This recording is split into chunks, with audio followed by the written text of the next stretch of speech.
इसी तरह के सेम यहाँ देखिए, यहाँ पे इसको हम क्या कहेंगे, वैसेक्टोमी, जहां पे वास्ट डिफरेंस को कब बात करते हैं कॉन्डम्स की, तो they are made for both male and females, they have a thin rubber like structure, ये आपको डायग्राम भी दिखाया हुआ है इन्होंने, और वहां पे फ्यूजन करवाया जाता है। ये कब होता है, जब स्पर्म की मोबिलिटी जो होती है वो काफी लो होती है।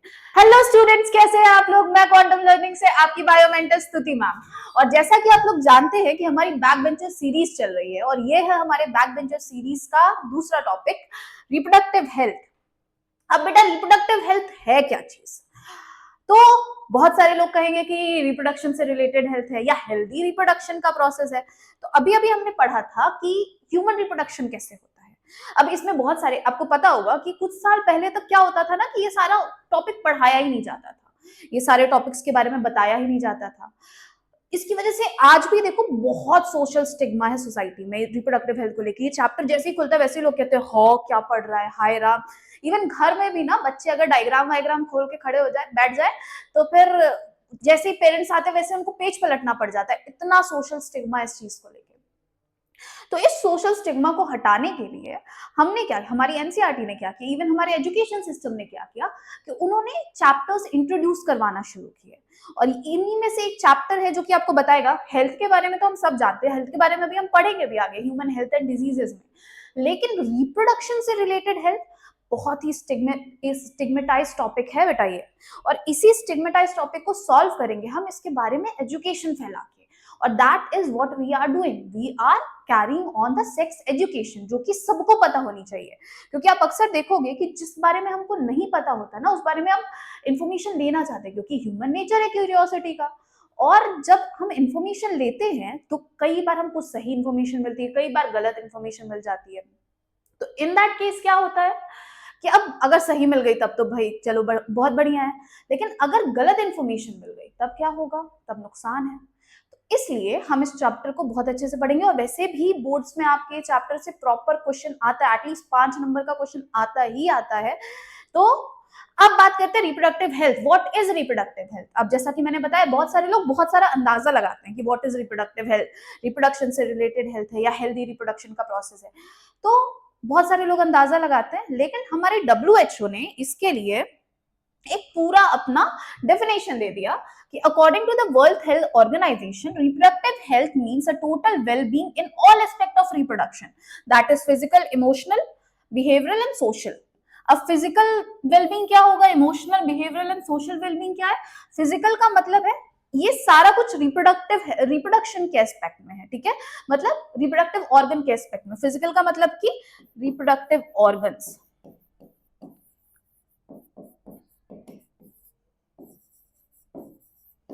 ठीक है। इमोशनल, कई बार आप इमोशनली देखो, हमारे बहुत सारे चेंजेस होते हैं जब बच्चे प्यूबर्टी में आते हैं, एडोलसेंस में आते हैं, तो बहुत सारे इमोशनल चेंजेस होते हैं, उनके बारे में भी कि इमोशनली वेलबींग है कि नहीं रिप्रोडक्शन से लेके। बिहेवियर में चेंजेस आते हैं, when there are certain changes that are going on in our body, तो बिहेवियर में भी बहुत चेंजेस आते हैं। आप देखो कि जो बच्चे एडोलसेंस थ्रू होके जा रहे होते हैं वो बहुत ज्यादा हॉस्टाइल हो जाते हैं, बहुत मूड स्विंग्स होते हैं उनको तुरंत। तो ऐसे बिहेवियर और सोशल चेंजेस की रिप्रोडक्शन के बारे में कुछ पता ही नहीं है, कुछ जानते ही नहीं है, फीमेल जेंडर के बारे में नहीं पता है, अपोजिट जेंडर के बारे में नहीं पता है, तो उससे आपका बिहेवियर बहुत ज्यादा स्टिमुलेट होता है कि आप कैसे बिहेव कर रहे हो सोसाइटी में। तो बिहेवियरल एंड सोशल दोनों ही वेलबींग, सारे वेलबींग रिप्रोडक्शन के एस्पेक्ट में हो, तो उसको हम क्या कह रहे हैं बेटा, रिप्रोडक्टिव हेल्थ। और आपको जान के खुशी होगी, आपको जान के बहुत प्राउड होगा कि इंडिया ने रिप्रोडक्टिव हेल्थ के लिए सबसे पहला, मतलब first in the world,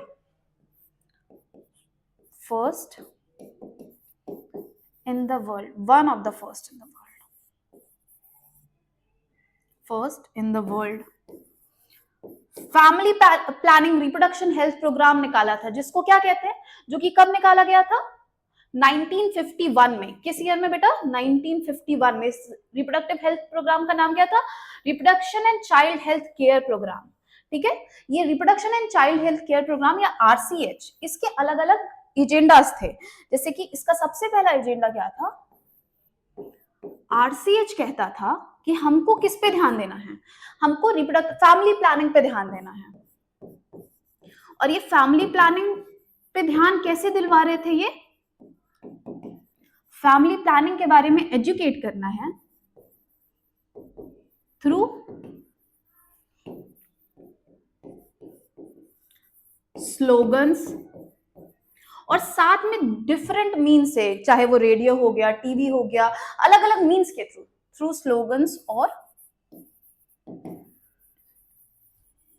different means, ठीक है, स्लोगन्स या डिफरेंट मीन्स के थ्रू, ये जैसे कि आपने सुना होगा अक्सर हम दो हमारे दो हो गए, या फिर ऐसे अलग अलग चीजें होती हैं। इसके अलावा इसका एक और फंक्शन था, सेक्सुअल हेल्थ अवेयरनेस फैलाना।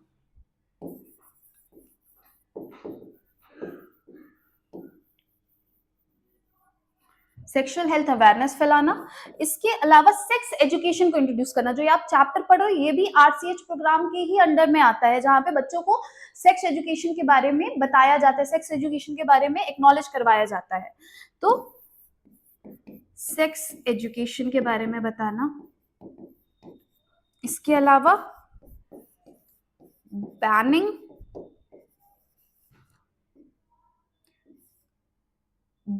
क्या बैन करते हैं हम बैन करते हैं चाइल्ड का जेंडर पता लगाना, जिस प्रोसेस को हम क्या कहते हैं,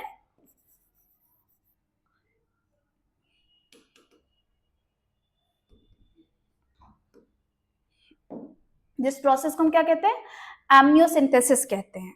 क्या कहते हैं बेटा, बैनिंग एमनियोसिंथेसिस।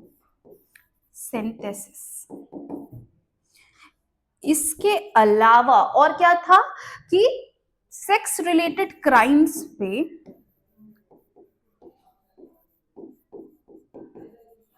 सेक्स रिलेटेड क्राइम्स के बारे में जानना, उनको स्टॉप करना, कंट्रासेप्टिव मेथड्स के बारे में बताना, कंट्रासेप्टिव मेथड्स के बारे में बताना।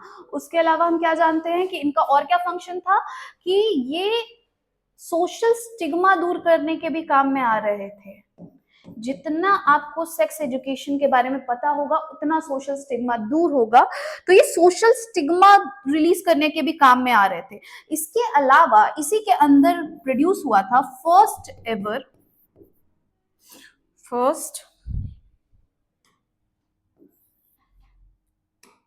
Non hormonal non steroidal pill, जिसको हम क्या कहते हैं बेटा, सहेली कहते हैं। ठीक है, तो ये सारा कुछ आता था हमारे आरसीएच में, child reproduction and child health care programme में। अब इसी में बात करेंगे, ये सारी चीजें तो ऑलमोस्ट समझ में आ रही है, लेकिन यहाँ एक टर्म है एमनियोसिंथेसिस। एमनियोसिंथेसिस क्या है बेटा, तो एमनियोसिंथेसिस क्या है कि आप देखो कि some of the amniotic fluid of the developing fetus is taken to analyze the fetal cell and dissolve the substances। इसको ऐसे समझो कि ये हमारा क्या है, ये हमारी हो गई ओवरी, ठीक है, ये हमारा हो गया यूटेरस। अब यूटेरस के अंदर क्या प्रेजेंट है, हमारा फीटस प्रेजेंट है। ठीक, ये हमारा क्या है, फीटस, समझ लेना भाई। अब फीटस के बाहर जो होते हैं वो होते हैं कुछ टाइप के सेल्स, कुछ टाइप के लेयर्स होते हैं, जिनको हम क्या कहते हैं, जिनको हम कहते हैं एक्स्ट्रा एम्ब्रियोनिक लेयर। क्या कह रहे हैं बेटा हम इसको, एक्स्ट्रा एम्ब्रियोनिक लेयर। ये अलग अलग 4 टाइप के होते हैं, जैसे हो गया हमारा एमनियन, कुरायन, योक सैक। इसमें ये जो एक्स्ट्रा एम्नियोटिक लेयर है इसको हम क्या कह रहे हैं, एमनियन। ठीक है, अब ये एमनियन जो है ये फ्लूइड रिलीज करता है। ठीक है, ये फ्लूइड रिलीज कर रहा है अंदर की तरफ, हमारे फीटस की तरफ फ्लूइड रिलीज कर रहा है, जिसको हम क्या कह रहे हैं, एमनियोटिक फ्लूइड कह रहे हैं, एमनियोटिक फ्लूइड। ये एमनियोटिक फ्लूइड करता क्या है बेटा, ये एमनियोटिक फ्लूइड का 2 काम होता है। ये एक तो डेसिकेशन से बचाता है, किससे बचा रहा है, डेसिकेशन से मेरे प्यारे बच्चों बचा रहा है। प्रिवेंट लिख दूं तो प्रिवेंट डेसिकेशन। और इसके अलावा ये शॉक वेव से बचाता है। अगर ये फ्लूइड नहीं रहेगा तो चाइल्ड या फीटस जो है वो क्या हो जाएगा, डेसिकेट हो जाएगा। और इसके अलावा ये किससे बचाता है, शॉक से बचाता है। तो अब यहां क्या होता है कि यहां कई बार amniotic फ्लूइड में चाइल्ड या फीटस के भी कुछ सेल्स आ जाते हैं। क्या हो रहा है यहाँ पे, फीटस के कुछ सेल्स आ गए हैं, फीटल सेल है। और इस फीटल सेल में क्या होगा, इस फीटल सेल में होगा हमारा क्या बेटा, डीएनए। ठीक है, इस डीएनए का क्या करेंगे हम, कैरियोटाइपिंग करेंगे। डीएनए का क्या होता है, कैरियोटाइपिंग होगा। इस कैरियोटाइपिंग से पता चली जाएगा कि जेनेटिक मटेरियल क्या है, नंबर ऑफ क्रोमोसोम कितने हैं, ट्राइसोमी तो नहीं है कहीं। और इसी कैरियोटाइपिंग की मदद से यूजुअली एमनियोसिंथेसिस किसके लिए यूज किया गया था, ये जेनेटिक डिजीज जानने के लिए। और फिर ये जो जेनेटिक डिजीज जानने के चक्कर में जब हम क्रोमोसोम चेक करने लग गए तो क्या हुआ कि यही क्रोमोसोम में लास्ट क्रोमोसोम हम देखने लग गए कि एक्स क्रोमोसोम है, वाई क्रोमोसोम है, और ऐसे पता चलने लग गया फीटस का जेंडर ऑफ द फीटस। और यहां से शुरू हुआ असली खेल, where we got to know about the gender of the fetus. This process is used to test for the presence of certain genetic disorders such as Down syndrome, hemophilia, sickle cell anemia. तो ये शुरू तो हुआ था अच्छे काम के लिए, लेकिन आप तो जानते ही हैं इंसान है हम, इंसान का काम क्या होता है। तो शुरू तो ये जेनेटिक डिसऑर्डर पता करने के लिए हुआ था, लेकिन बाद में इसको फीटल का सेक्स डिटरमाइन करने के लिए जानने लग गए। और वो फीटल का सेक्स डिटरमाइन करके अगर गर्ल चाइल्ड होती थी तो फिर गर्ल चाइल्ड को किल कर दिया जाता था, इनको प्रेगनेंसी को टर्मिनेट कर दिया जाता था। और इस वजह से देखा गया कि फीमेल फीटिसाइड बहुत बढ़ गया। बाहर की कंट्रीज में बता दिया जाता है जेंडर, ये बैन नहीं है, लेकिन यहाँ इंडिया में क्या था, पहले बहुत ज्यादा फीमेल्स को लेके था कि हाँ ठीक है, अरे ये तो लड़की है, ये तो बोझ होगी, इसकी तो शादी ब्याह करनी पड़ेगी। आज बहुत कम हो गया है ड्यू टू एजुकेशन, लेकिन आज भी बहुत सारे गांव ऐसे हैं जहाँ पे लड़कियों को आज भी बोझ माना जाता है। तो फीटल सेक्स डिटरमाइन करने की वजह से इसको बैन कर दिया गया। आई होप आपने ये लिख लिया होगा, आप स्क्रीनशॉट्स ले लीजिए, लिख लीजिए, फिर बढ़ते हैं आगे। हाँ तो मेरे प्यारे बच्चों, अब आगे बढ़ते हैं, ये समझ आ गया होगा। अब आते हैं पॉपुलेशन। आप देखोगे कि पॉपुलेशन में आजकल बहुत तेजी से बदलाव आया, बहुत तेजी से पॉपुलेशन ग्रोथ हुआ है, जिसको हम पॉपुलेशन एक्सप्लोजन भी कहते हैं। और ये पॉपुलेशन एक्सप्लोजन क्या हुआ कि आप इसको ऐसे समझो कि वर्ल्ड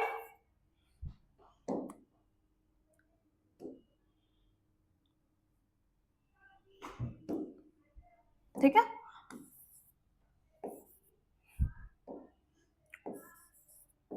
वर्ल्ड की जो पॉपुलेशन थी, अब ये पूरे वर्ल्ड की बात करें, पूरे वर्ल्ड का वो कर रहे हैं, तो वर्ल्ड की जो पॉपुलेशन थी वो 1900 में करीबन कितनी थी, 2 बिलियन थी।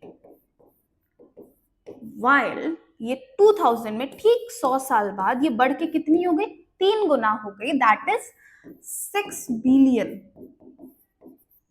कितनी हो गई बच्चों, 6 बिलियन।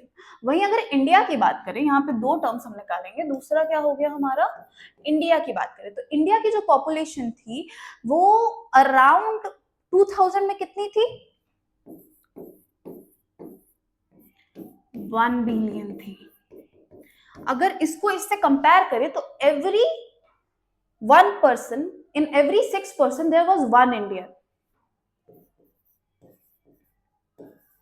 In every 6 person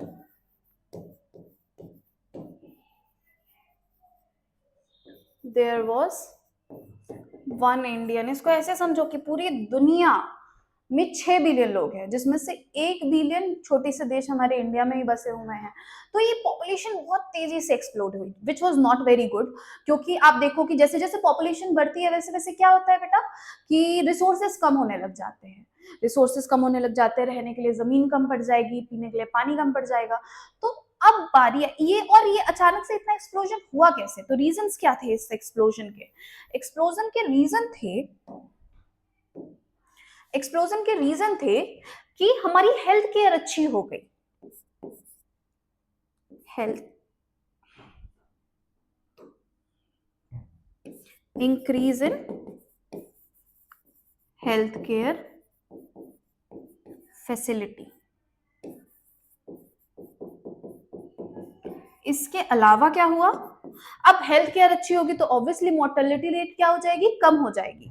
तो decrease in mortality rate. Mortality rate के साथ साथ, अब मोर्टेलिटी रेट में भी कौन सा mortality rate, infant mortality rate भी कम हो गई। इन्फेंट मतलब बच्चे, जो वाइल्ड बर्थ जो बच्चे मर रहे थे उनकी मोर्टेलिटी रेट भी कम हो गई। इन्फेंट मोर्टेलिटी रेट डिक्रीज, साथ में मैटरनल मोर्टेलिटी रेट भी डिक्रीज हो गई।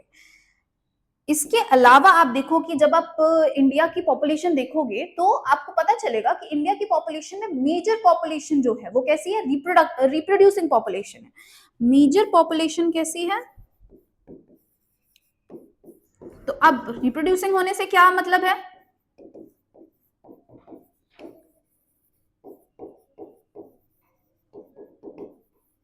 कि बहुत ज्यादा बड़ी पॉपुलेशन है जो रिप्रोड्यूस कर रही है तो ऑब्वियसली नेक्स्ट जनरेशन में यंग वंस आएंगे। अब एक के भी 2 या 2 से 4 बच्चे हुए तो पॉपुलेशन अपने आप डबल या 4 टाइम क्वाड्रुप्लेट होती जाएगी, ठीक है। तो इसको बढ़ाने के लिए, और यही यहाँ पे कह रहे हैं कि पॉपुलेशन इतनी ज्यादा बढ़ गई कि इसको अब कंट्रोल करने की जरूरत थी, और इसको कंट्रोल करने के लिए हमने क्या किया, to control this what we did, सबसे पहले हमने क्या किया कि हमने मैरिटल एज बढ़ा दी। मैरिटल एज वॉज इंक्रीज्ड, ठीक है। हमने क्या किया मेरे बच्चों, मैरिटल एज बढ़ा दी। दूसरा हमने क्या किया, हमने स्लोगन की मदद से, अलग अलग चीजों से, अलग अलग स्लोगन्स की मदद से, सच एज हम दो हमारे दो, या फिर एज बढ़ा दी हमने। उसके अलावा क्या किया मेरे बच्चों, हमने अवेयरनेस प्रमोट करने के लिए स्लोगन्स को प्रमोट किया। स्प्रेड अवेयरनेस थ्रू कैची लाइन्स और स्लोगन्स। टीवी पे एड्स चलाए, रेडियो पे एड्स चलाए, हम दो हमारे दो, दो बच्चे मीठी की, बाकी सारे यस शाबाश बाबासीर। तो ये किया। इसके अलावा एक बहुत ही इंपॉर्टेंट स्टेप उठाया हमने कंट्रासेप्टिव डिवाइसेस के बारे में बताने का। किसके बारे में, कंट्रासेप्टिव डिवाइसेस के बारे में। अब सवाल आता है कि मैम ये कंट्रासेप्टिव डिवाइसेस हैं क्या भला। तो contraceptives are the technique to prevent pregnancy as a consequence of sexual intercourse। Contraceptive है क्या मेरे बच्चों, तो ये एक ऐसा तरीका है जिससे कि without disturbing the sexual drive और without disturbing the sexual intercourse we tend to prevent pregnancy. अब आइडियल कंट्रासेप्टिव होना कैसा चाहिए, तो यूजर फ्रेंडली होना चाहिए, इजीली अवेलेबल होना चाहिए, इफेक्टिव होना चाहिए। यूजर फ्रेंडली का मतलब क्या है कि इजीली यूजर फ्रेंडली हो, जो भी यूज कर रहा है वो इजीली यूज कर सके। दूसरा, इजीली अवेलेबल होना चाहिए कि कंट्रासेप्टिव है, इजीली अवेलेबल है, क्योंकि जैसा कि मैंने शुरू में बताया कि अभी तो हम ये चैप्टर पढ़ रहे हैं, लेकिन हमारे अभी भी इंडिया में बहुत सारे ऐसे स्कूल्स हैं, बहुत सारे ऐसी जगह है जहाँ पे ये चैप्टर पढ़ाया नहीं जाता। रिप्रोडक्शन का पूरा यूनिट ही स्किप कर दिया जाता है। तो इन दैट केस क्या होता है कि तब लोगों को ऐसी बेसिक चीजों के बारे में पता ही नहीं चलता है। तो अगर इजीली अवेलेबल नहीं होगा तो फिर लोगों को पता ही नहीं होगा कि कंट्रासेप्टिव यूज करना। उसके बाद से क्या होगा, उसके बाद से होगी बेटा प्रेगनेंसी। इसके अलावा इफेक्टिव होना चाहिए, इफेक्टिव ही नहीं हुआ तो फिर क्या ही मतलब कंट्रासेप्टिव का। रिवर्सिबल हो, ऐसा ना हो कि एक बार कंट्रासेप्टिव यूज कर लिया तो लाइफ टाइम कभी प्रेगनेंसी के चांसेस हुए ही नहीं, और एटलीस्ट कम से कम साइड इफेक्ट हो। और at the last but very important, should not interfere with the sexual drive, desire और sexual act of the user। ये बहुत ज्यादा, ये सारी चीजें एक प्रॉपर कंट्रासेप्टिव बनाती हैं। अब कंट्रासेप्टिव मेथड्स में बेटा कैसे होते हैं, अलग अलग तरीके के होते हैं। जैसे सबसे पहला आता है नेचुरल मेथड ऑफ कंट्रासेप्शन। अब नेचुरल सुन के क्या समझ आ रहा है कि नेचुरल मेथड जो होता है वो naturally without any artificial model, without any artificial being अगर हम कंट्रासेप्शन कर रहे हैं तो इस मेथड को क्या कहेंगे, नेचुरल मेथड कहेंगे।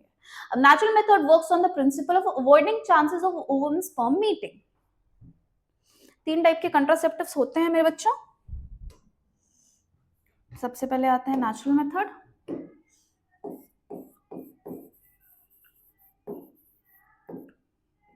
Natural method. अब नेचुरल मेथड देखोगे तो सबसे पहला आता है हमारा क्या, लैक्टेशनल, इसको हम कैलेंडर पीरियड भी कहते हैं। क्या कहते हैं? Calendar method.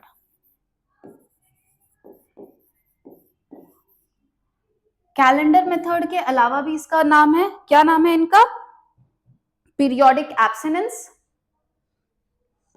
ये आप देखोगे यहां पे प्रेजेंट भी है,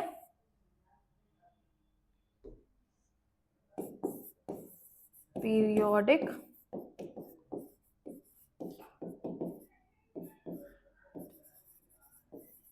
ठीक है, पीरियोडिक एब्सटिनेंस है। उसके अलावा इसका एक और नाम है बेटा, इसको एक और नाम से जानते हैं जो कि है हमारा रिदम मेथड। इसका एक और नाम है मेरे बच्चों, इसको एक और नाम से जानते हैं, that is our rhythm method. अब इसमें होता क्या है, तो हम सबने ह्यूमन रिप्रोडक्शन पढ़ा, हम सबको पता है कि एब्सटिनेंस का मतलब क्या होता है, अवॉइडेंस या रोकना।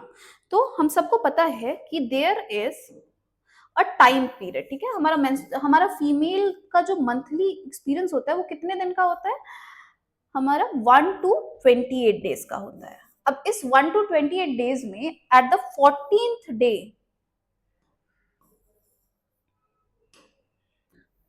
एट द 14th डे क्या होता है, ओव्यूलेशन होता है।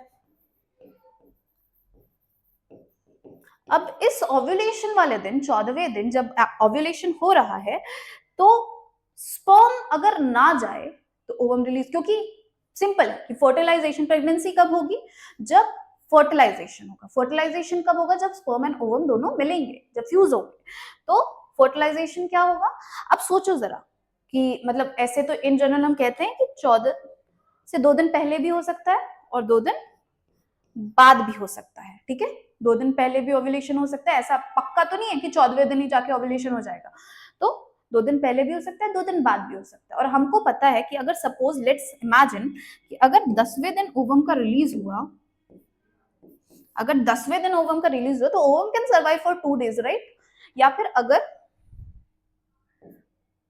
अगर मान लो 17वें दिन ओवम का रिलीज हुआ, ओवम बॉडी में चला गया, तो हमारा 16 को या 15 को तो हमारा ओव्यूलेशन हुआ ही है, तो ovum can also survive for 2 days, right. तो इस केस में हम कहते हैं कि 10 से 17वें दिन अगर हम कोइटस अवॉइड करेंगे, तो थोड़ा हम दिमाग लगाएंगे, हम कोइटस अवॉइड करेंगे, तो प्रेगनेंसी के चांसेस क्या हो जाते हैं, कम हो जाते हैं। तो अवॉइडिंग, और इस पीरियड को हम क्या कहते हैं, फर्टाइल पीरियड कहते हैं, ठीक है। तो ये क्या कह रहे हैं कि अवॉइडिंग इंटरकोर्स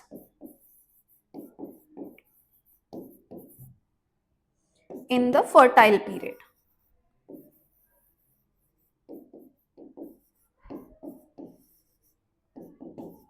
ठीक है। ये जो पूरा 10 से 17वां दिन का पीरियड है वो फर्टाइल पीरियड कहलाता है। तो इस बीच में अगर हम इंटरकोर्स अवॉइड कर ले तो that will make the pregnancy the chances of pregnancy very low, ठीक है। अब बेटा लेकिन सवाल ये है कि हम सबको पता है कि फीमेल की जो साइकिल होती है, पर फीमेल ये जो साइकिल होती है चेंज होती रहती है। किसी का 29 डे की साइकिल हो सकती है, किसी की जो मेंसेस है वो लंबे हो सकते हैं, किसी के छोटे हो सकते हैं, और तो पर फीमेल ये जो साइकिल है वो चेंज होती रहती है। इसके अलावा आप देखोगे कि फीमेल खुद अकेली अपनी फीमेल में भी मंथली ये साइकिल चेंज होती रहती है, कभी साइकिल 28 डेज की है, कभी 29 डेज की है, कभी 30 डेज की है। तो इसलिए ये पता लगा पाना बहुत मुश्किल है कि कैसे ये फर्टाइल पीरियड आएगा कब। सो इसका ड्रॉबैक क्या हो जाता है, इसका ड्रॉबैक क्या हो जाएगा कि it is very difficult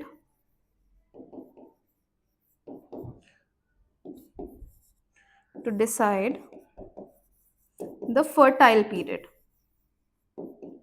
Decide नहीं, actually इसको identify कर लो.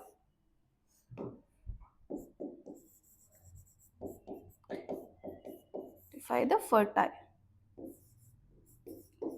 period. ठीक है, ये तो बात हो गई पहला मेथड. दूसरा है हमारा, दूसरा बेटा हमारा क्या है, विड्रॉल मेथड. अब विड्रॉल मेथड क्या है, या इसी को हम एक और नाम से जानते हैं, बिकॉज हम क्या है, एलीट लोग हैं. हम सिंपल सीधी भाषा में बात करते ही नहीं है, हम बात करते हैं स्मार्ट भाषा में. तो इसी को एक और नाम से हम जानते हैं, क्या, कोइटस इंटरप्टस के नाम से जानते हैं. किस नाम से जानते हैं मेरे बच्चों, कोइटस इंटरप्टस. ये पेन से थोड़ा तो स्लो लिख रहा है, एक सेकंड.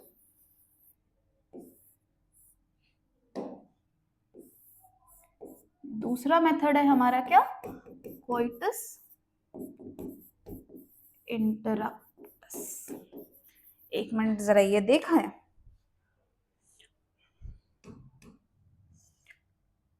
तो a couple avoid or abstain from the coitus from date 10 to 17 of the menstrual cycle when ovulation could be expected. ठीक है, नेक्स्ट आता है हमारा कोइटस इंटरप्टस.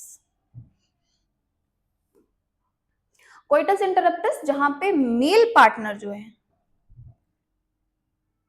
इंटरप्टस. ठीक है, एक सेकेंड.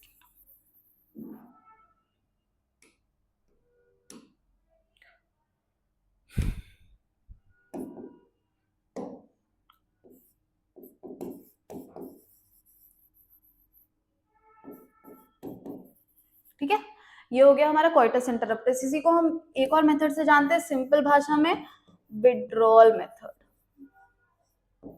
अब ये जो विड्रॉल मेथड है बेटा, इसमें होता क्या है कि ड्यूरिंग द सेक्सुअल इंटरकोर्स क्या होता है कि इजैकुलेशन से पहले ही, just before ejaculation, male partner withdraw the penis outside of the female body. ठीक है, तो ये क्या कह रहे हैं कि during intercourse,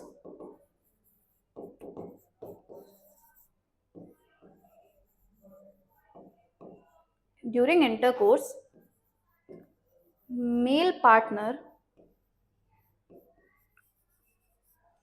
withdraws penis before ejaculation.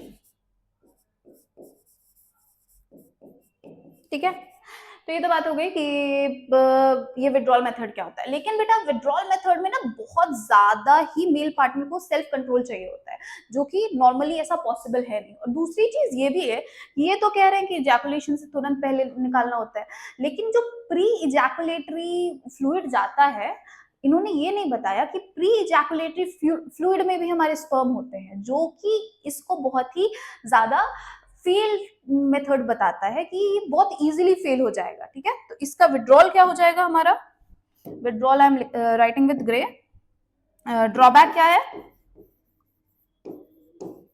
Drawback हो जाएगा हमारा क्या, कि the pre ejaculatory fluid also has sperms.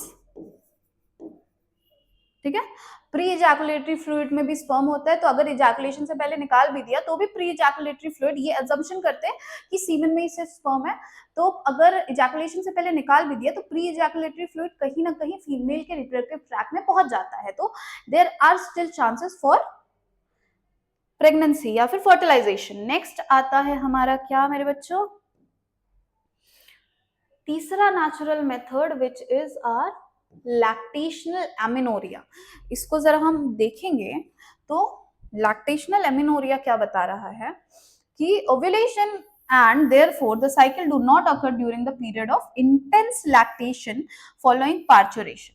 Therefore, as long as the mother breastfeed, the child fully chances of contraception are almost nil. ठीक है। अब ये क्या कह रहे हैं, लैक्टेशनल एमिनोरिया कह रहे हैं कि क्योंकि while the mother is feeding the child, जब तक मिल्क का प्रोडक्शन हो रहा है तब तक कौन सा एंजाइम प्रोड्यूस हो रहा होगा, प्रोलैक्टिन प्रोड्यूस हो रहा होगा। अब प्रोलैक्टिन क्या करता है बेटा, नेगेटिव फीडबैक देता है, और नेगेटिव फीडबैक देने की वजह से ओव्यूलेशन होता ही नहीं है। अब जब ओव्यूलेशन होगा नहीं, और ये मोस्टली 6 महीने तक रहता है, एट मैक्स ये 6 महीने तक रहता है, क्योंकि 6 महीने तक चाइल्ड जो है वो मदर मिल्क के अलावा मोस्टली कुछ नहीं लेता है। तो प्रोलैक्टिन सिक्रीट हो रहा है, और प्रोलैक्टिन सिक्रीट हो रहा है मतलब कि नेगेटिव फीडबैक जा रहा है, और नेगेटिव फीडबैक का मतलब क्या है कि 6 महीने तक ओव्यूलेशन हो ही नहीं रहा, और 6 महीने तक ओव्यूलेशन नहीं होगा तो इसका मतलब क्या हो जाएगा हमारा, कि फर्टिलाइजेशन नहीं होगा। लेकिन इसका ड्रॉबैक क्या है कि ये मैक्सिमम पीरियड ऑफ 6 मंथ तक ही इफेक्टिव रहता है। अब कई बार लोग ऐसा सोचते हैं कि जब तक चाइल्ड मिल्क ले रहा है, जब तक मिल्क का प्रोडक्शन हो रहा है तभी तक तब तक लैक्टेशनल एमिनोरिया वाला पीरियड चलेगा, बट ऐसा होता नहीं है मेरे बच्चों। ये होता कब तक है, 6 महीने तक होते हैं, तो बहुत शॉर्ट पीरियड ऑफ टाइम के लिए है ये। ठीक है, नेक्स्ट आता है हमारा क्या, बैरियर मेथड। अब बैरियर मेथड ऑफ कंट्रासेप्शन में क्या आता है कि बैरियर लगा दिया जाता है कि ovum and sperms are prevented to physically meeting with the help of barriers. Barrier method में सिंपली समझ आया कि ओवम और स्पर्म जो है उनको मीट करने से ही प्रिवेंट कर दिया जाता है। ये मेल्स और फीमेल्स दोनों में अलग अलग होता है। इन मेल्स में बैरियर मेथड कैसा होता है, एक इसका बहुत अच्छा एग्जाम्पल है कॉन्डम। ठीक है, बहुत इजीली इफेक्टिव है, बहुत इजीली अवेलेबल है, one of the most effective contraceptive methods इनको कहा जाता है, क्योंकि ये इजीली अवेलेबल है, आसानी से मिल जाते हैं, कोई दिक्कत नहीं है इनको। इसके अलावा हम कॉन्डम्स के बारे में क्या जानते हैं कि they act as a barrier.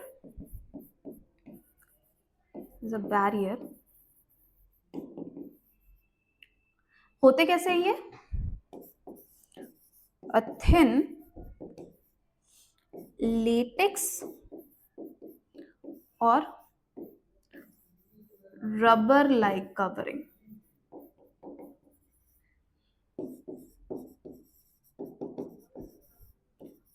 worn over penis। ठीक है, ये एक बहुत इंपॉर्टेंट काम करते हैं कि ये एसटीडी से भी बचाते हैं। ये बहुत ही ज्यादा इनका इफेक्टिव काम है, that it also prevents from STDs. अब बात करते हैं हम फीमेल्स की। तो फीमेल्स की बात करें बेटा, तो फीमेल्स में क्या देखा जाता है कि फीमेल्स में भी अलग अलग होते हैं, जैसे कि सच एज वॉल्ट्स। ठीक है, डायफ्राम्स एक्सेट्रा। ठीक है, फीमेल में कॉन्डम्स भी होते हैं जिनको पहना जाता है, जिनको सर्वाइकल कैप। अच्छा, एक और चीज है सर्वाइकल कैप, इसको सर्विक्स पे लगाया जाता है ताकि अगेन बैरियर की तरह काम करे और स्पर्म जो है वो ओवम से मीट ना हो पाए। अब बेटा आप ध्यान दो कि ये जो होते हैं इनमें से ये फीमेल कॉन्डम्स भी प्रेजेंट होते हैं। क्या प्रेजेंट है, हमारे फीमेल कॉन्डम्स भी प्रेजेंट है।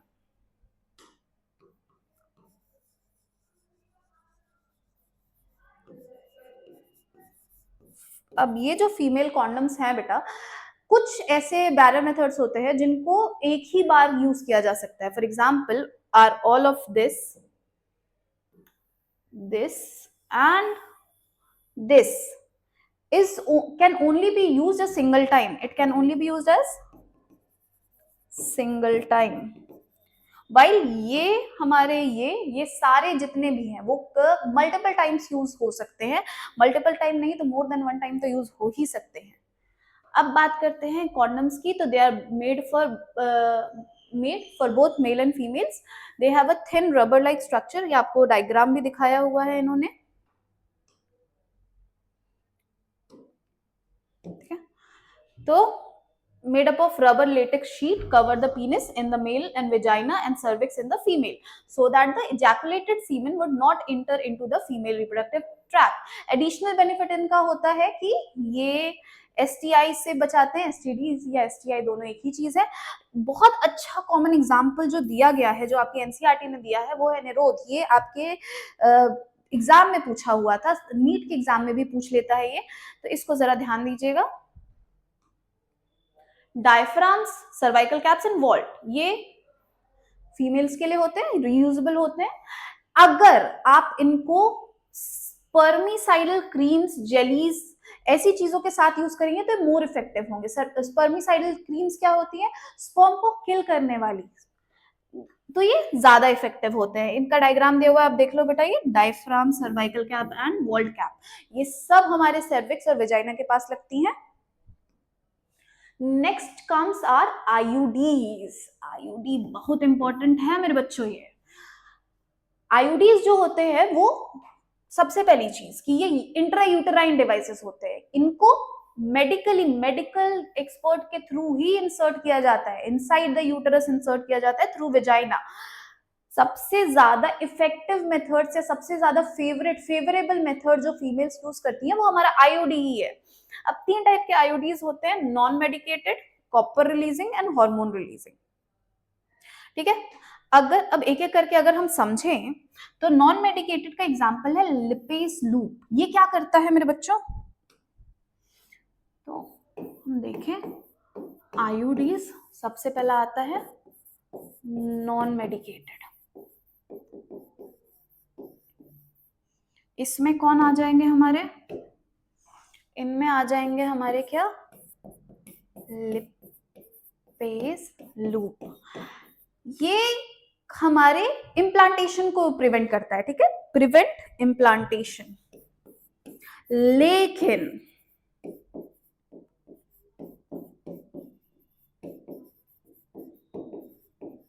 इसका एक बहुत बड़ा नुकसान है कि ये ना यूटरस में तो इम्प्लांटेशन को प्रिवेंट कर लेता है, लेकिन इसके चक्कर में इम्प्लांटेशन कहीं और हो जाता है, मतलब इक्टोपिक प्रेगनेंसी के चांसेस क्या हो जाते हैं? बढ़ जाते हैं।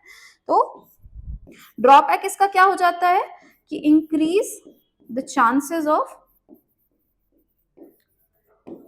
Ectopic pregnancy. अब इक्टोपिक प्रेगनेंसी क्या है मेरे बच्चों? मैम आप तो बता रही हैं इक्टोपिक प्रेगनेंसी, लेकिन ये है क्या भला का नाम? तो अगर फेलोपियन ट्यूब या किसी भी रिप्रोडक्टिव ट्रैक में अगर प्रेगनेंसी, अगर चाइल्ड इम्प्लांटेशन होके चाइल्ड जो है वो डेवलप होने, फीटस जो है वो डेवलप होने लग रहा है, तो ऐसी प्रेगनेंसी को इक्टोपिक प्रेगनेंसी कहते हैं। तो लिपेज लूप क्या करते हैं? ये इम्प्लांटेशन यूटरस में रोक देते हैं, prevent implantation in uterus.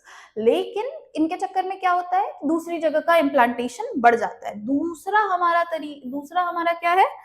Copper आयोडीज।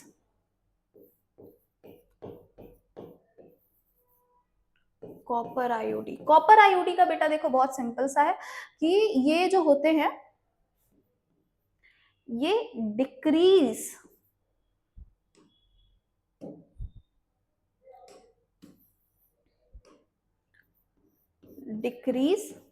the motility of sperm, mobility of sperm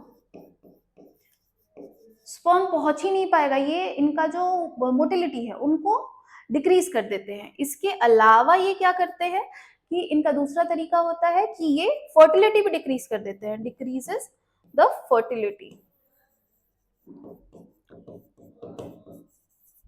अब तीसरा जो हमारा तरीका है वो है क्या बेटा? तीसरे हमारे जो आयोडीज हैं वो है हमारे हार्मोनल आयोडीज।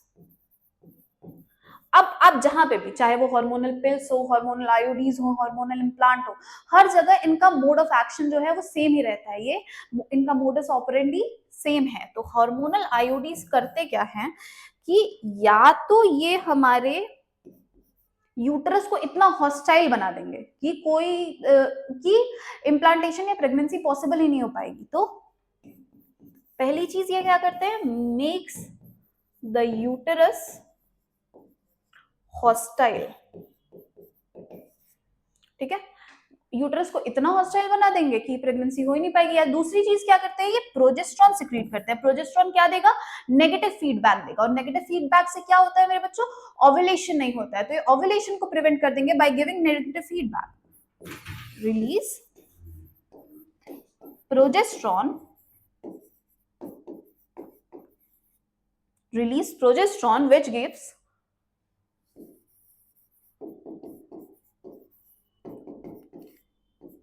negative feedback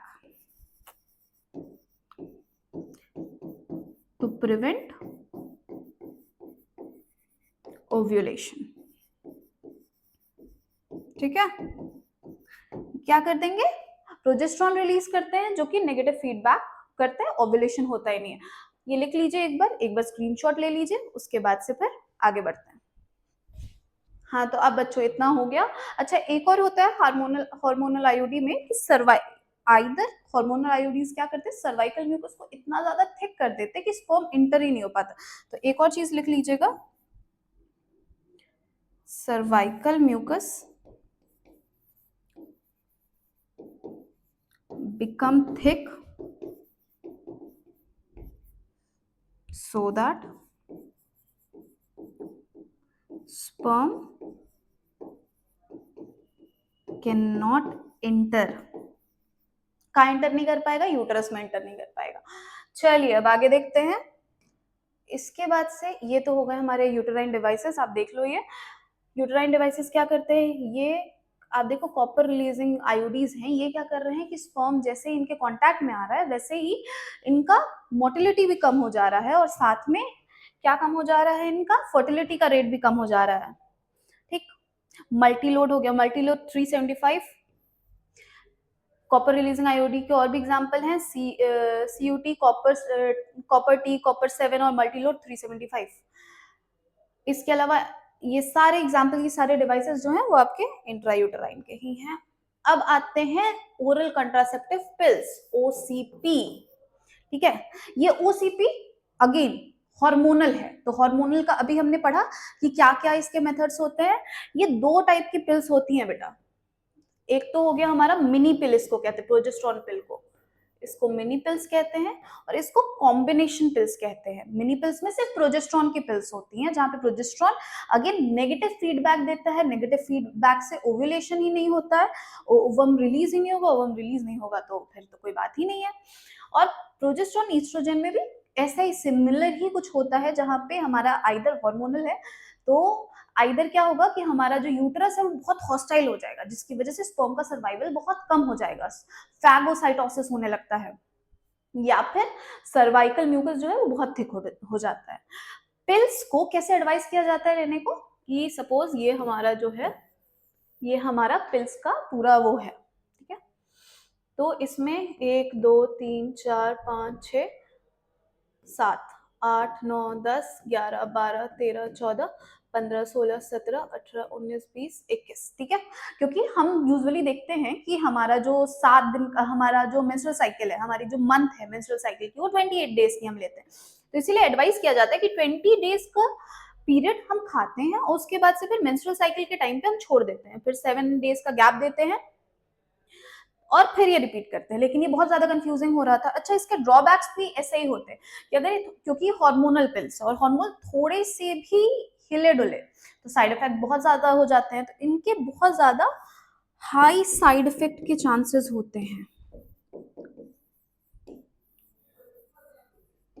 आजकल जो डॉक्टर्स पिल दे रहे हैं उसमें ये ऐसी तो देते ही हैं, साथ में 7 दिन, ताकि जो पर्सन है वो कंफ्यूज ना हो, इसीलिए 7 दिन जो है वो अलग, 1 2 3 4 5 6 7 दिन अलग कलर की पिल्स देते हैं. ये मोस्टली आयरन की पिल होती है, Fe आयरन की पिल होती है, जो कि कहते हैं खाते रहो बस 7 दिन, जो मेंस्ट्रुअल साइकिल वाले 7 दिन होंगे उस दिन ये अलग कलर की पिल्स खाइएगा. ठीक है, अब आते हैं नेक्स्ट पे, mechanism of action. They inhibit ovulation, inhibit implantation, alter the quality of cervical mucus to prevent और retard entry of sperms, जैसा कि मैंने आपको बताया. अब आगे बढ़ें. अच्छा, ये बहुत ज्यादा ही नुकसानदायक पिल थी, बहुत ज्यादा नुकसान करती थी, बिकॉज जैसे कि मैंने आपको बताया कि ये है तो हार्मोनल पिल, ये स्टेरॉइडल पिल्स होती है, और स्टेरॉइड्स या हार्मोन्स दोनों ही हमारी बॉडी में थोड़े से भी अल्टर हो जाए तो बहुत ज्यादा साइड इफेक्ट देखने को मिलता है.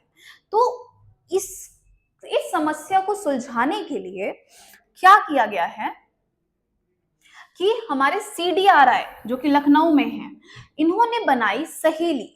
सहेली जो है वो पहली नॉन स्टेरॉइडल और नॉन हार्मोनल पिल है, यहां लिख लीजिएगा, नॉन हार्मोनल पिल है, ठीक है। और इसको वंस इन अ वीक ही लेना होता है, तो it was very widely accepted, बहुत ज्यादा काम की चीज थी ये। नेक्स्ट कम्स, इसमें देखिए इन्होंने बताया भी है कि इनिशियल 3 मंथ्स जो है वो हफ्ते में 2 बार लेने होते हैं, आफ्टर 3 मंथ्स कैसे लेने होते हैं, सिर्फ हफ्ते में 1 बार लेना होता है। अब नेक्स्ट आता है इम्प्लांट्स या इंजेक्शंस, भी इसी में डाल दे रहे हैं। इम्प्लांट्स में क्या होता है बेटा कि पिल्स होती हैं जिसको स्किन के अंदर इम्प्लांट करवाया जाता है, ये भी हार्मोनल ही होती है, प्रोजेस्टेरॉन या फिर प्रोजेस्टेरॉन प्लस ईस्ट्रोजन का कॉम्बिनेशन होता है, जो कि इंजेक्शन या इम्प्लांट्स की तरह वर्क किया जाता है। इंजेक्शंस एवरी 3 मंथ लेते हैं, इंजेक्शन कितना, एवरी 3 मंथ, वाइल इम्प्लांट्स जो होते हैं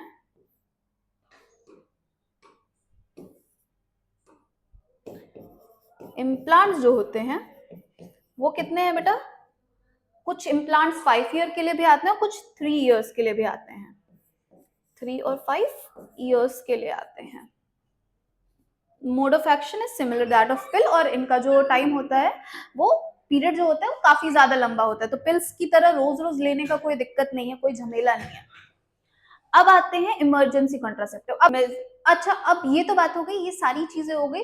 अगर कोइटस से पहले हम क्या कर सकते हैं, सेक्सुअल इंटरकोर्स से पहले हम क्या कर सकते हैं, कौन से कॉन्ट्रासेप्टिव ले सकते हैं। लेकिन कई बार क्या होता है बेटा कि कई बार कोइटस के बाद प्रेगनेंसी के चांसेस हो जाते हैं। कोइटस से पहले हमने कोई मेजर लिया नहीं, तो कोइटस के बाद कुछ तो करना पड़ेगा, तो उसके लिए कुछ इमरजेंसी कंट्रासेप्टिव होते हैं, जिसमें क्या किया जाता है, या तो हमने प्रोजेस्टेरॉन पिल ले ली, ठीक है, या प्रोजेस्टेरॉन ईस्ट्रोजन पिल ले ली, ठीक है, ये यूजुअली मार्केट में अवेलेबल होती है, विद इन 72 आवर्स लेना होता है कोइटस के, या फिर आईयूडी जाके विद इन 72 आवर इंसर्ट करवा लिया। तो इसमें क्या होगा कि इसमें अनप्रोटेक्टेड सेक्स के दौरान, अनप्रोटेक्टेड सेक्सुअल इंटरकोर्स के दौरान भी प्रेगनेंसी के चांसेस क्या हो जाते हैं, काफी कम हो जाते हैं। इनका यूज पॉसिबली रेप या कैजुअल अनप्रोटेक्टिव इंटरकोर्स के दौरान इनका यूज किया जाता है, कि अगर इन the case of sexual attempt या सेक्सुअल असॉल्ट प्रेगनेंसी नहीं चाहिए तो भी, और साथ में अनप्रोटेक्टेड इंटरकोर्स के दौरान भी किया जाता है। अब कई बार कंट्रासेप्टिव मेथड्स यूज करते वक्त उसके कई साइड इफेक्ट भी होते हैं, लोग बहुत डर जाते हैं कि अरे बाप रे ये क्या हो रहा है मुझे, मैं तो बहुत बीमार पड़ गई, लेकिन ये सिंपली साइड इफेक्ट होते हैं, such as nausea, abdominal pain, breakthrough bleeding, irregular menstrual cycle, और even in severe cases breast cancer भी होते हैं। तो अगर ऐसा कभी भी कुछ भी होता है तो please go and meet your doctor. अब आते हैं एक लास्ट कंट्रासेप्टिव मेथड है, उसके बाद से हमारा पूरा कंट्रासेप्शन खत्म हो जाएगा। तो ये जो लास्ट कंट्रासेप्टिव मेथड है वो है हमारा स्टेरिलाइजेशन, जिसको हम कहते हैं सर्जिकल मेथड। क्या कह रहे हैं बेटा हम इसको, सर्जिकल मेथड। अक्सर आपने सुना होगा नसबंदी के बारे में, तो ये वही है, ठीक है। अब surgical method also known as sterilization are generally advised for male and female partner, ऐसे कपल जिनको अब कुछ नहीं करना है, they don't want to have kids in the future, तो उसके लिए टर्मिनल मेथड, जिससे कि और कोई प्रेगनेंसी इनको चाहिए नहीं, हमारे तो खत्म हो चुके हैं, अब इससे ज्यादा हमको और ज्यादा सरदर्द नहीं चाहिए, सरदर्द नहीं होते हैं बच्चे, तो ये मेरा बिल्कुल व्यू है कि सरदर्द नहीं होते बच्चे। तो ऐसे केस में क्या किया जाता है कि स्टेरिलाइजेशन प्रोसीजर जो है अगर मेल में हो रहा है तो इसको वेसेक्टोमी कहेंगे, और फीमेल में हो रहा है तो इसको क्या कहेंगे, ट्यूबेक्टोमी, जिसमें सर्जिकली हम क्या करते हैं, सर्जिकल इंटरवेंशन से पाथवे ब्लॉक कर देते हैं, गैमेट्स का पाथवे ब्लॉक कर दिया, जिसकी वजह से ट्रांसपोर्ट हो नहीं पाए और देयर बाय कंसेप्शन नहीं हो पाता है, फीमेल कंसीव नहीं कर पाती है। यही है आपका स्ट्रक्चर। यहां देखिए आप, यहां पे क्या करेंगे, ट्यूबेक्टोमी, दिस इज ट्यूबेक्टोमी। इसमें क्या करते हैं कि फिलोपियन ट्यूब को यहां से कट किया और उसके बाद से फिर बाइंड कर दिया, ठीक है, या फिलोपियन ट्यूब को दोनों साइड से कट करके बाइंड कर दिया, और यहाँ हमारा ब्लॉक हो गया। अब यहाँ से स्पर्म ओवम हमारा यहाँ रिलीज होगा, स्पर्म की एंट्री होगी, यहीं आके ये रुक जाएंगे, no fertilisation will ever happen.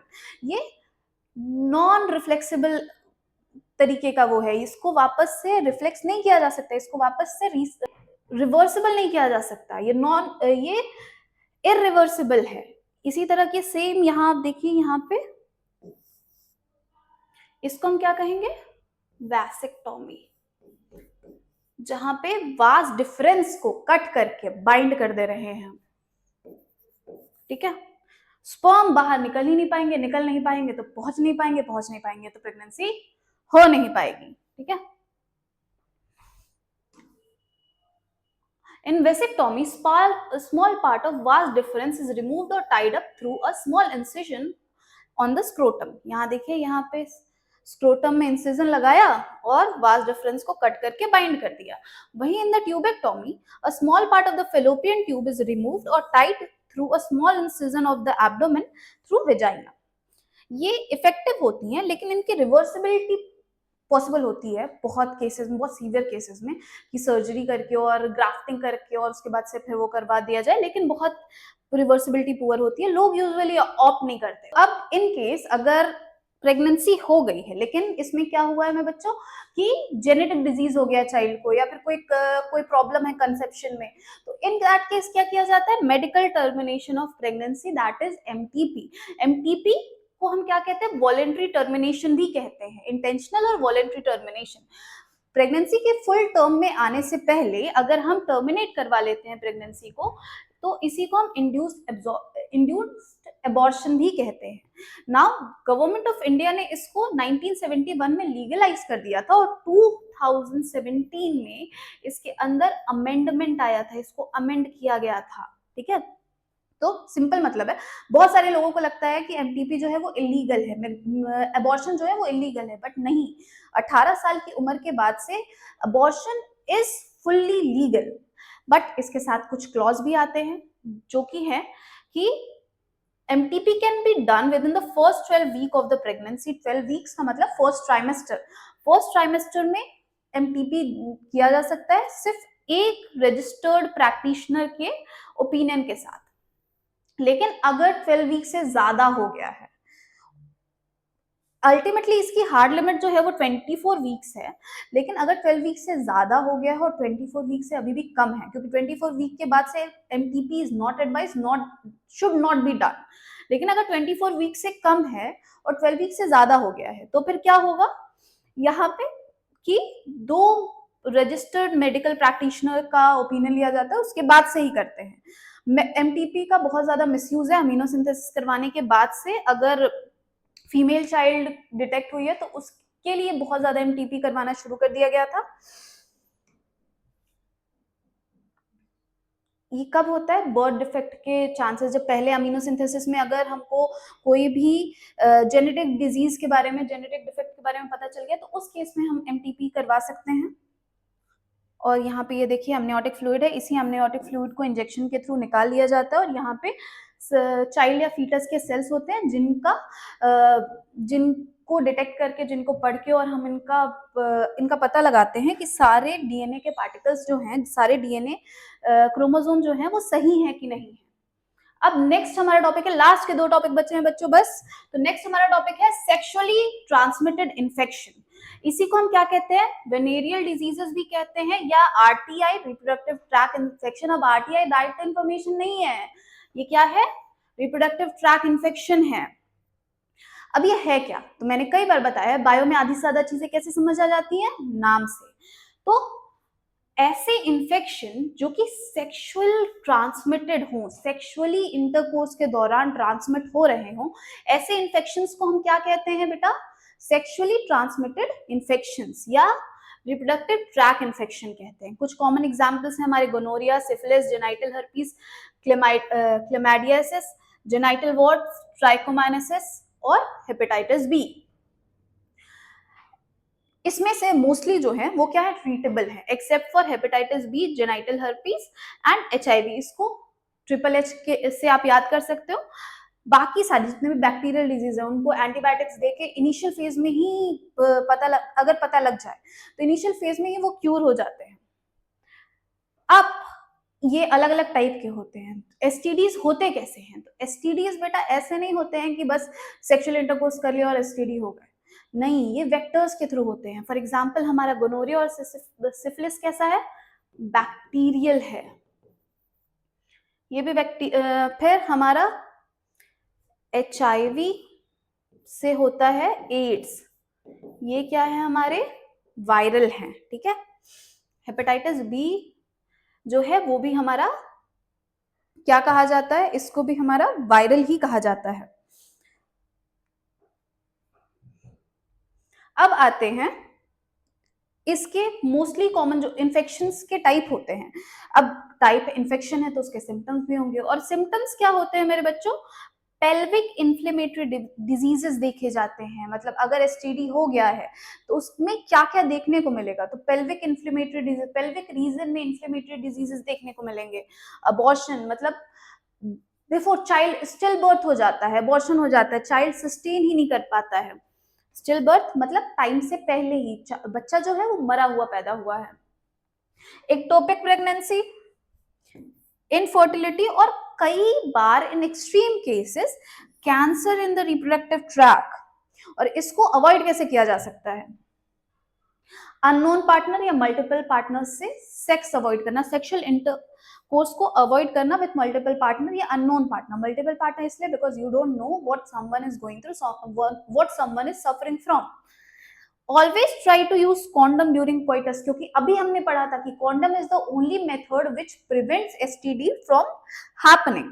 तो always in the case of doubt, अगर थोड़ा सा भी लग रहा है, अगर बर्निंग सेंसेशन फील हो रही है, क्योंकि शुरू के सिम्टम्स यही होते हैं कि बर्निंग या इचिंग सेंसेशन फील होती है, थोड़ा सा भी आपको अनईजी फील हो रहा है, तो please go and visit doctor, because they can only help you. अब आते हैं इनफर्टिलिटी। एक ये रिप्रोडक्टिव हेल्थ से जुड़ा हुआ बहुत ही इंपॉर्टेंट टॉपिक है, दैट इज इनफर्टिलिटी। इनफर्टिलिटी क्या है?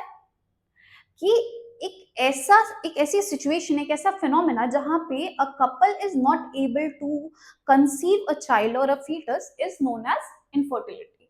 The couple should be assisted to have children through certain special. अब इनफर्टिलिटी आजकल के जमाने में, पहले के जमाने में बहुत ज्यादा बड़ी प्रॉब्लम हुआ करती थी। आजकल तो इतने सारे अलग अलग टेक्निक्स आ गए, जैसे आपने सुना होगा अक्सर टीवी में आता है इंदिरा आईवीएफ।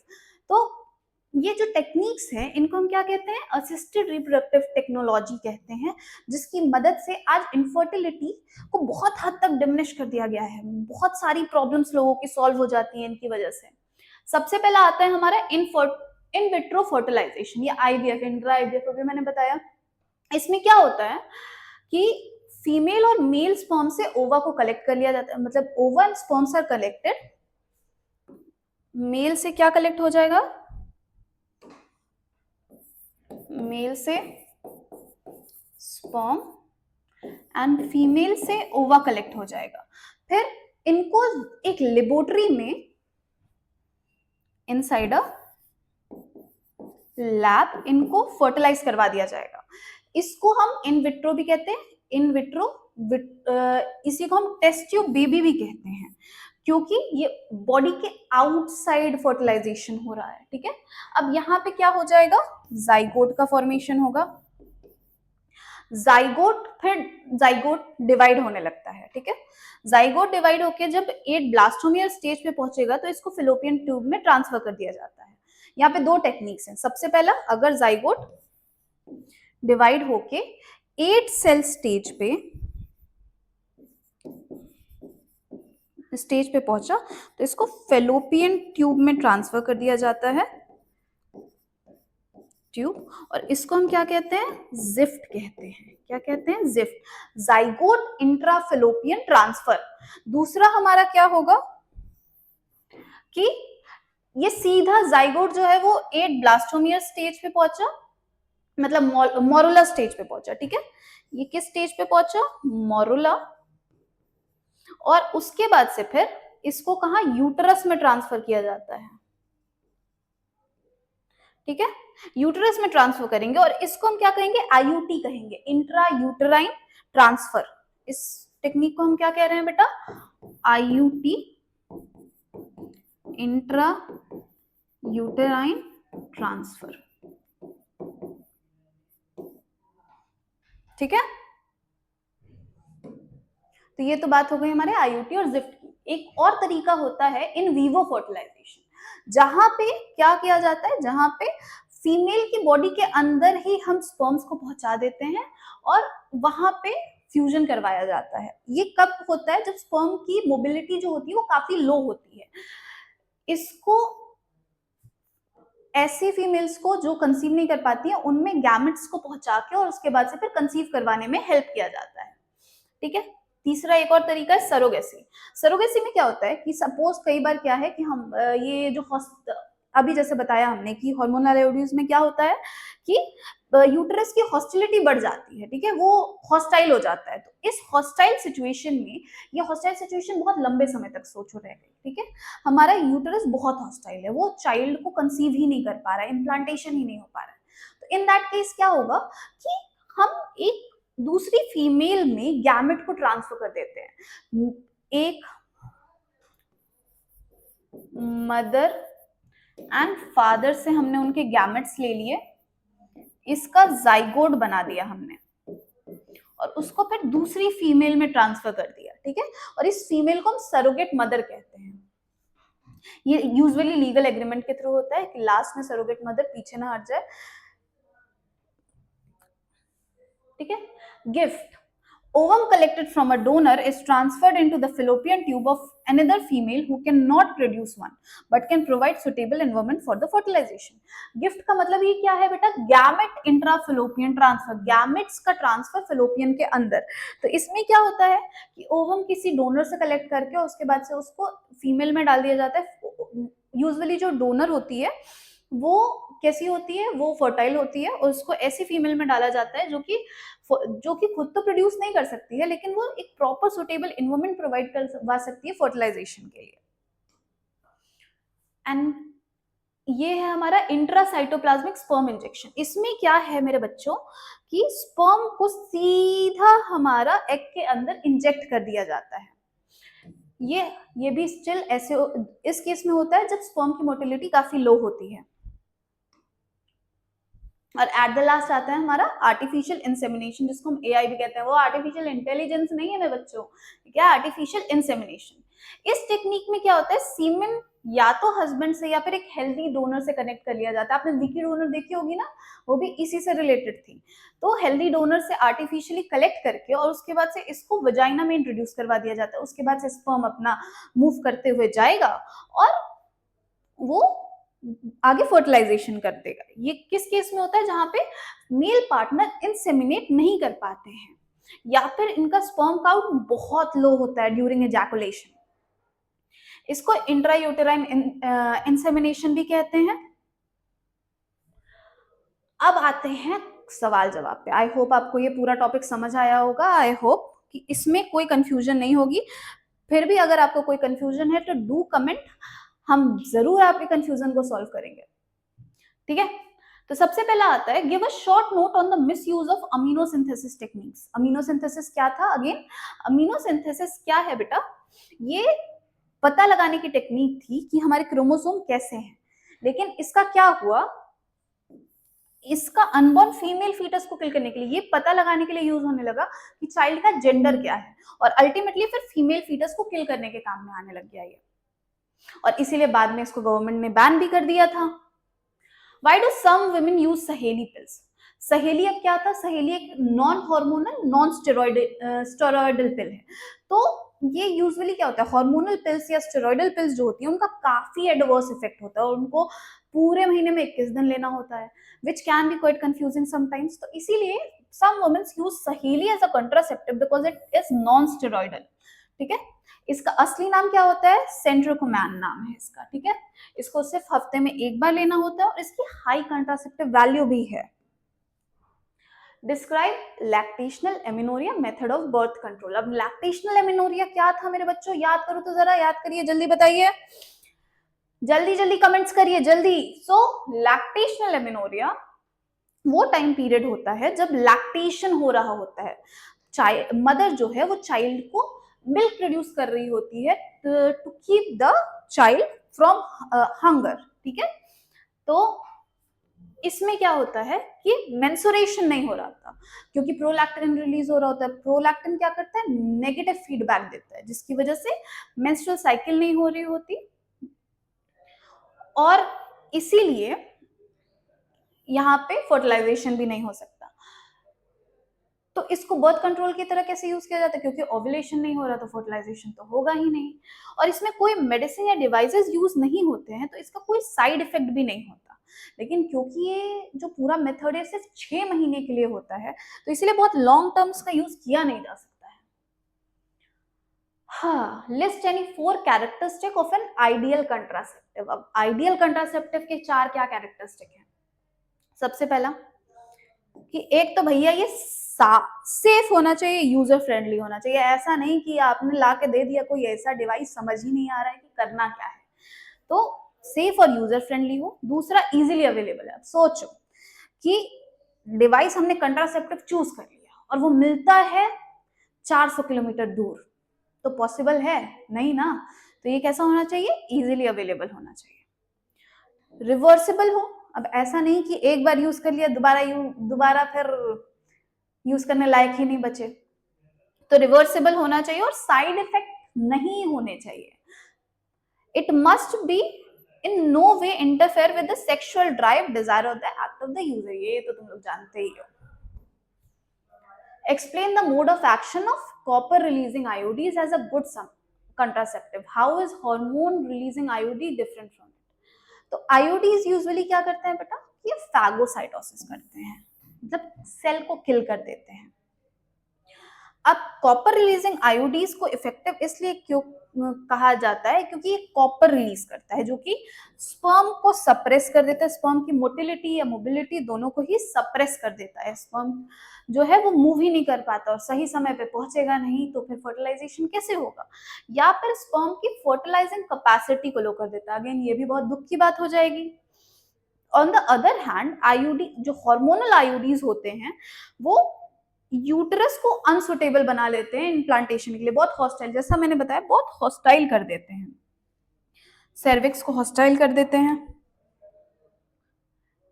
नेक्स्ट क्वेश्चन है मेरे बच्चों, explain how IVF as a technique helps childless couple in having children. तो आईवीएफ का full form in vitro fertilisation. अब ये क्या करता है, इसमें अब लेट्स इमेजिन कि हमारे पास है 2 लोग, दोनों काफी लंबे से, मतलब एक कपल है ऑब्वियसली, और काफी लंबे समय से they are trying to conceive. अब इन दैट केस क्या होगा, बहुत सारे चांसेस हो सकते, बहुत सारे एबनॉर्मैलिटीज हो सकती हैं। या तो फीमेल का यूटरस जो है वो बहुत ज्यादा हॉस्टाइल है, बहुत ज्यादा हॉस्टाइल नहीं कह सकते, लेकिन हाँ फीमेल का जो ओवम है वो सही समय पर रिलीज नहीं हो रहा है, या फिर मेल के स्पर्म सही काम नहीं कर रहे हैं। तो इन दैट केस क्या होगा कि हम क्या करेंगे कि हम मामला अपने हाथों में लेंगे और हम मेल और फीमेल दोनों के गैमेट्स को निकाल के फर्टिलाइज करवा देंगे।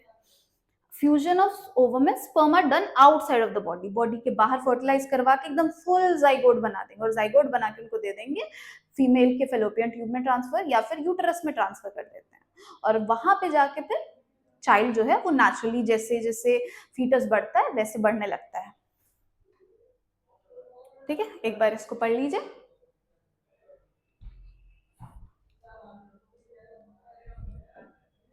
अब आते हैं suggest the techniques that can help the couple to have child where the problem is with the male partner. अब मेल पार्टनर के साथ प्रॉब्लम है, तो अगर मेल पार्टनर के साथ प्रॉब्लम मतलब स्पर्म की मोटिलिटी जो है वो क्या है, काफी कम है, यही एक दो प्रॉब्लम्स हो सकती है, या तो स्पर्म फर्टाइल नहीं है, या तो स्पर्म की मोटिलिटी काफी कम है, या स्पर्म काउंट काफी कम है।